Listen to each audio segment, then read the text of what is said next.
Hi guys, and welcome back on GSM-ABC YouTube channel. In this tutorial I will show you how to activate always on display on Samsung Galaxy Watch 5 Pro. So let's do it. So as you can see, now my always on display it's not active on my watch, and to see your screen you need to move your wrist, and now you can see the screen, or you need to tap.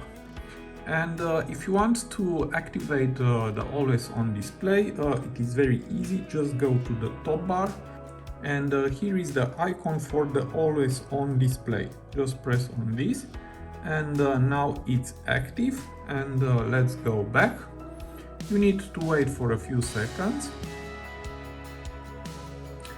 and now it's active, and as you can see the colors disappear, and also the screen it's not so bright to conserve your battery. And if you want to see the normal screen, just move your wrist, and now the normal screen is back. And also you can tap once and we are back. So this was my tutorial for today. I hope to be useful for you, and see you to the next. Have a nice day.